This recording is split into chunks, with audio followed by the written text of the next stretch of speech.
بسم الله الرحمن الرحيم. الحمد لله الذي أنزل على عبده الكتاب ولم يجعل له عوجا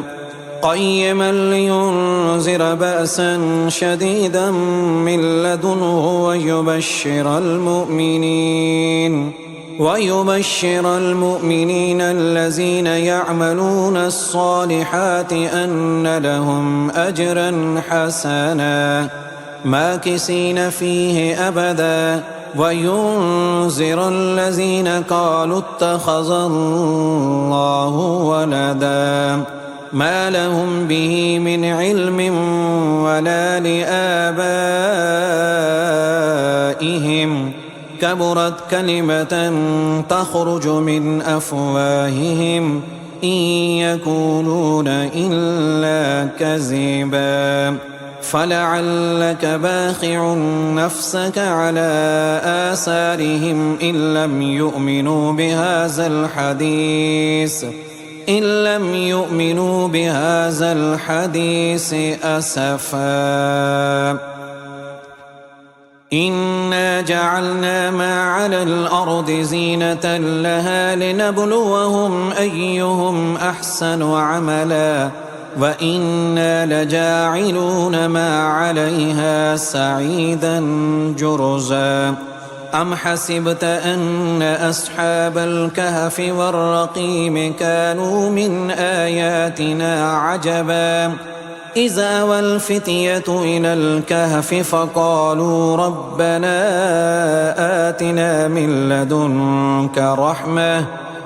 لدنك رحمة وهيئ لنا من أمرنا رشدا. فضربنا على آذانهم في الكهف سنين عددا ثم بعثناهم لنعلم أي الحزبين أحصى لما لبثوا أمدا. نحن نقص عليك نبأهم بالحق إنهم فتية آمنوا بربهم وزدناهم هدى وربطنا على قلوبهم إذ قاموا فقالوا ربنا رب السماوات والأرض لن ندعو من دونه إلها لقد قلنا إذا شططا. هؤلاء قوم اتخذوا من دونه آلهة لولا يأتون عليهم بسلطان بين فمن أظلم ممن افترى على الله كذبا. وإذ اعتزلتموهم وما يعبدون إلا الله فاووا إلى الكهف ينشر لكم ربكم من رحمته ويهيئ لكم من أمركم مرفقا. وترى الشمس إذا طلعت تزاور عن كهفهم ذات اليمين وإذا غربت تقرضهم ذات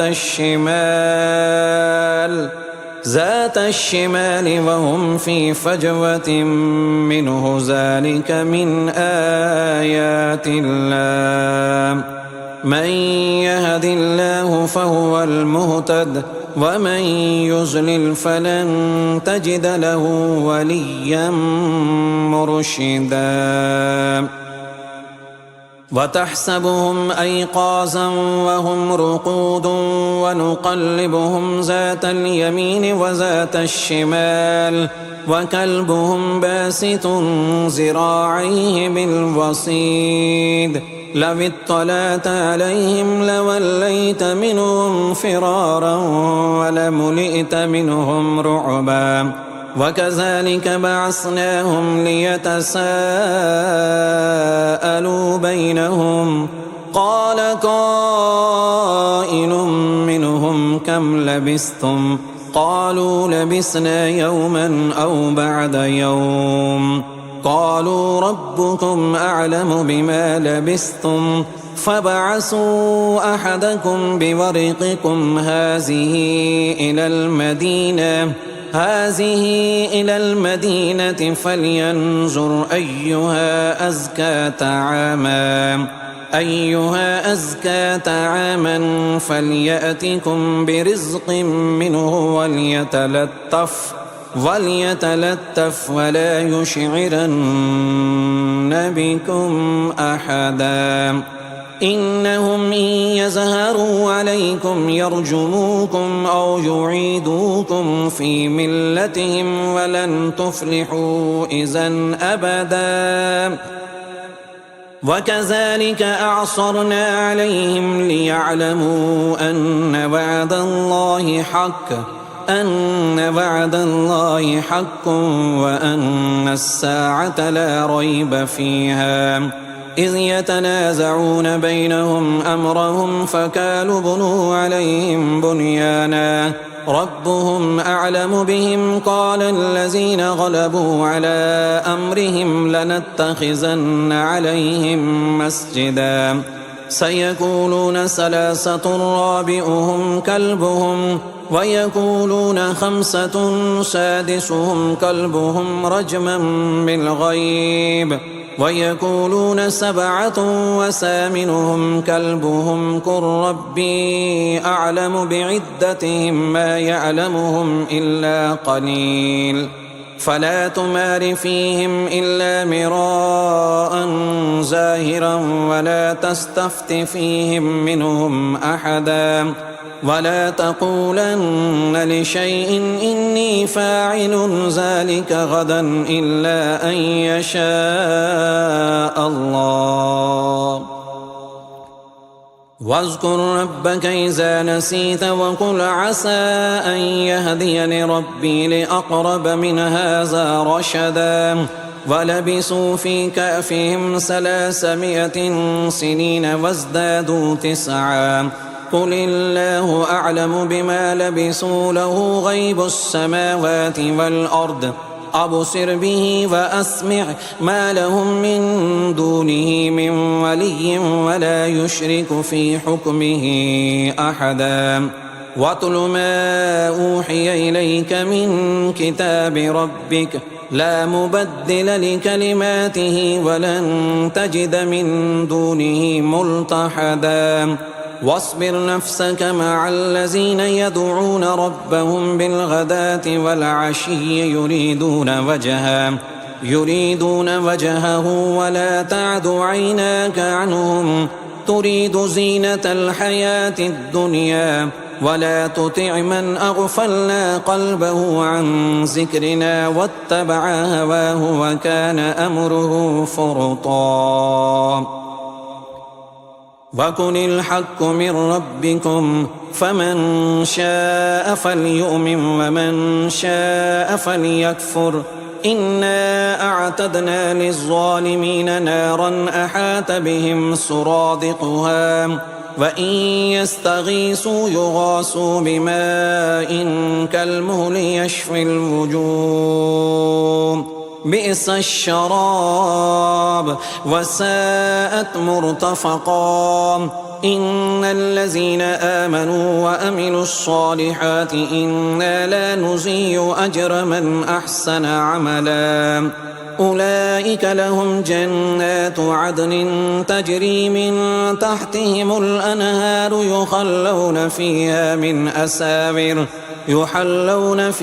من أساور من ذهب ويلبسون ثيابا حزرا من سندس واستبرق متكئين فيها على الأرائك نعم الثواب وحسنت مرتفقا واضرب لهم مثل الرجلين جعلنا لأحدهما جنتين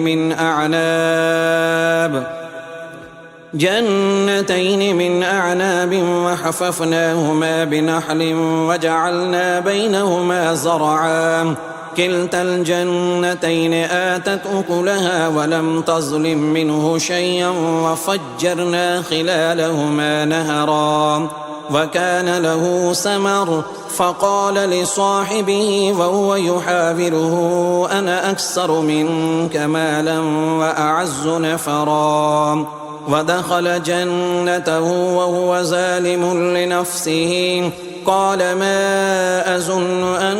تبيد هذه أبدا وما أظن الساعة قائمة ولئن رددت إلى ربي لأجدن خيرا منها منقلبا قال له صاحبه وهو يحاوره أكفرت بالذي خلقك من تراب ثم من نطفة ثم سواك رجلا لكن هو الله ربي ولا أشرك بربي أحدا ولولا إذ دخلت جنتك قلت ما شاء الله لا قوة إلا بالله إن ترني أنا أقل منك مالا وولدا فعسى ربي أن يؤتيني خيرا من جنتك ويرسل عليها حسبانا من السماء فتصبح سعيدا زلقا أو يصبح ماؤها غورا فلن تستطيع له طلبا وأحيط بثمره فأصبح يقلب كفيه على ما أنفق فيها وهي خاوية على أروشها ويقول يا ليتني لم أشرك بربي أحدا ولم تكن له فئة ينصرونه من دون الله وما كان منتصرا هنالك الولاية لله الحق هو خير ثوابا وخير عقبا واضرب لهم مثل الحياة الدنيا كماء إن أنزلناه من السماء فاختلط به نبات الأرض فأصبح هشيما تذروه الرياح وكان الله على كل شيء مقتدرا المال والبنون زينة الحياة الدنيا والباقيات الصالحات خير عند ربك ثوابا وخير أملا ويوم نسير الجبال وترى الأرض بارزة وحشرناهم فلم نغادر منهم أحدا وعرضوا على ربك صفا لقد جئتمونا كما خلقناكم أول مرة بل زعمتم أن لن نجعل لكم موعدا ووزع الكتاب فترى المجرمين مشفقين مما فيه ويقولون يا ويلتنا ما لهذا الكتاب لا يغادر صغيرة ولا كبيرة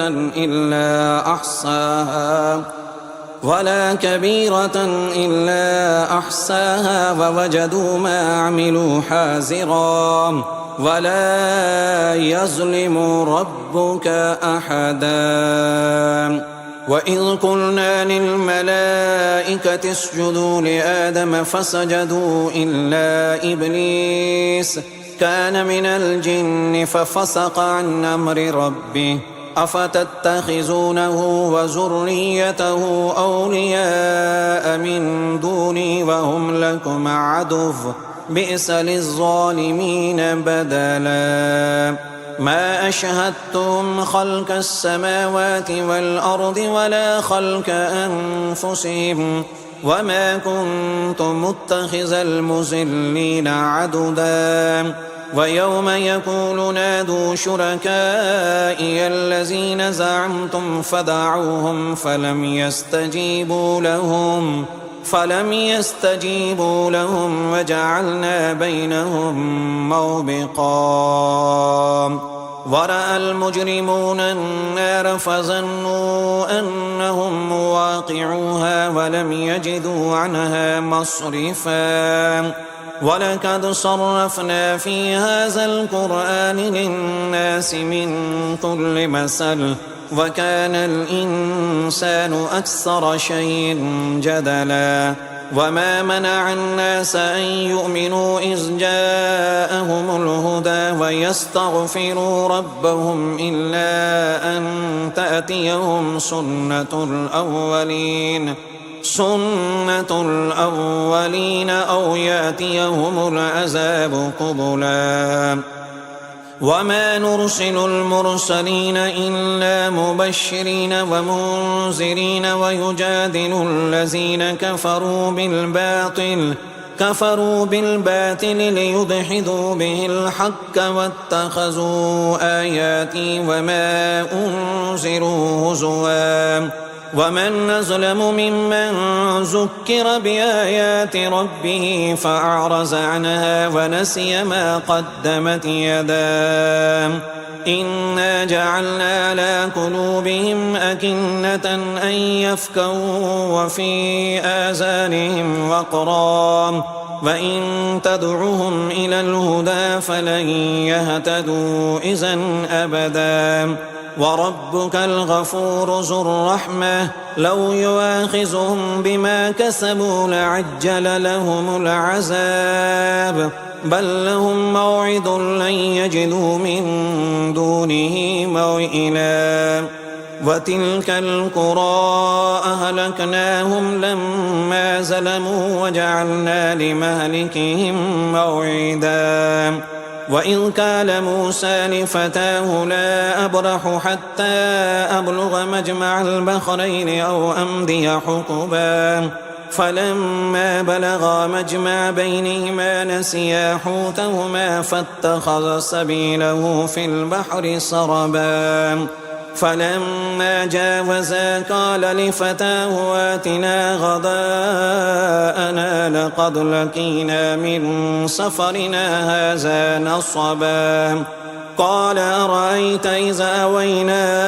إلى الصخرة فإني نسيت الحوت وما أنسانيه إلا الشيطان أن أذكره واتخذ سبيله في البحر عجبا قال ذلك ما كنا نبغي فارتدا على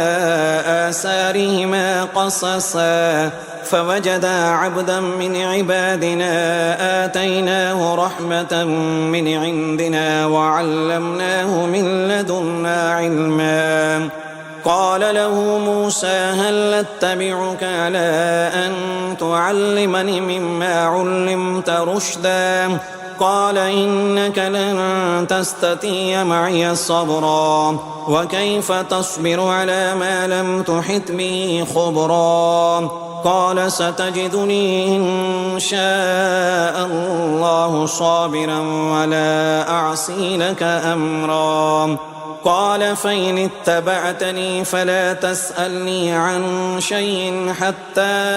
أحدث لك منه ذكرا فانطلقا حتى إذا ركبا في السفينة خرقها قال أخرقتها لتغرق أهلها لقد جئت شيئا إمرا قال ألم أقل إنك لن تستطيع معي صبرا قال لا تؤاخذني بما نسيت ولا ترهقني من أمري عسرا فانطلقا حتى إذا لقيا غلاما فقتله قال أقتلت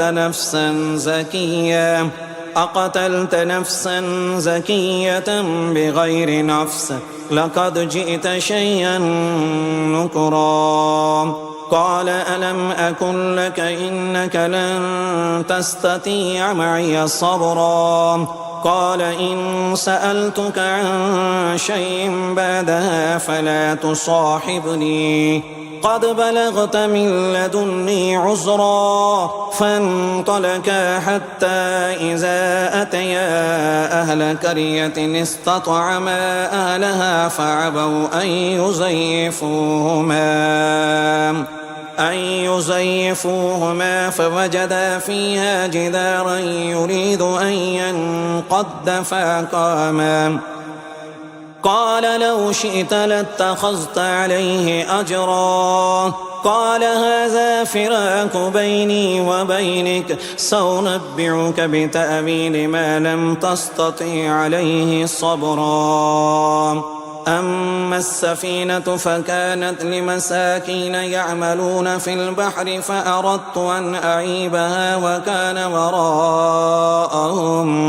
وكان وراءهم ملك يأخذ كل سفينة غصبا وأما الغلام فكان أبواه مؤمنين فخشينا أن يرهقهما طغيانا وكفرا فأردنا أن يبدلهما ربهما خيرا منه زكاة وأقرب رحما وأما الجدار فكان لغلامين يتيمين في المدينة وكان تحته كنز لهما وكان أبوهما صالحا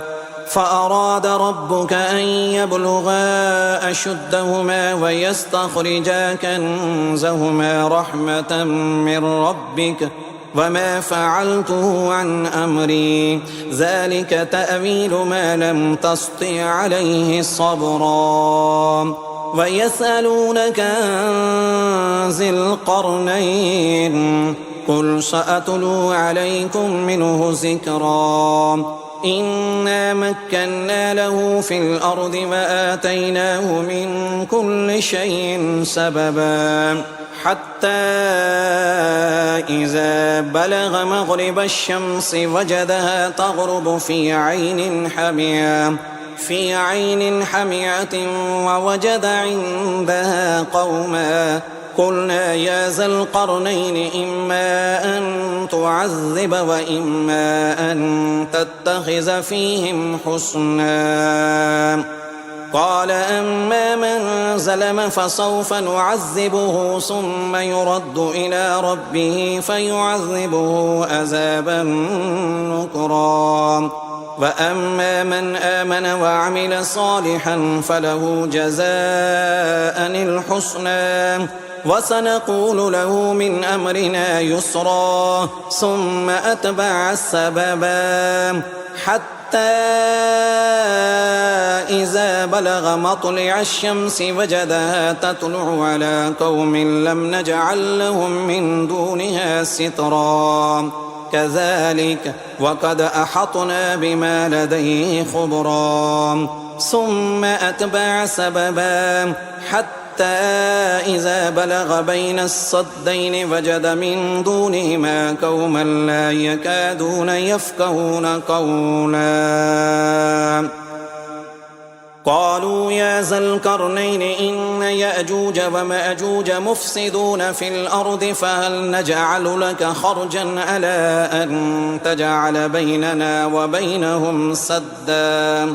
قال ما مكني فيه ربي خير فأعينوني بقوة أجعل بينكم وبينهم ردما آتوني زبر الحديد حتى إذا ساوى بين الصدفين قال انفخوا حتى إذا جعله نارا قال آتوني أفرغ عليه قطرا فما استطاعوا أن يزهروه وما استطاعوا له نكبا قال هذا رحمة من ربي فإذا جاء وعد ربي جعله دكاء وكان وعد ربي حقا وتركنا بعدهم يومئذ يموج في بعد ونفح في الصور فجمعناهم جمعا وأردنا جهنم يومئذ للكافرين عرضا الذين كانت أعينهم في غطاء عن ذكري وكانوا لا يستطيعون السمع أفحسب الذين كفروا أن يتخذوا عبادي من دوني أولياء إنا أعتدنا جهنم للكافرين نزلا قل هل ننبئكم بالأخسرين أعمالا الذين زل سعيهم في الحياة الدنيا وهم يحسبون أنهم يحسنون صنعا أولئك الذين كفروا بآيات ربهم ولقائه فحبطت أعمالهم فلا نقيم لهم يوم القيامة وزنا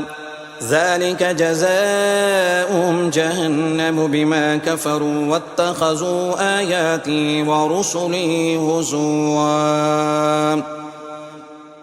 إن الذين آمنوا وعملوا الصالحات كانت لهم جنات الفردوس نزلا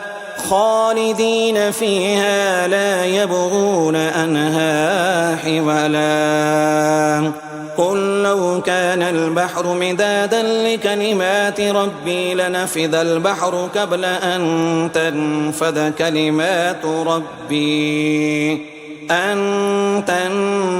كلمات ربي ولو جئنا بمثله مددا قل إنما أنا بشر مثلكم يوحى إلي أنما إلهكم إله واحد فمن كان يرجو لقاء ربه فليعمل عملا صالحا ولا يشرك بعبادة ربه أحدا.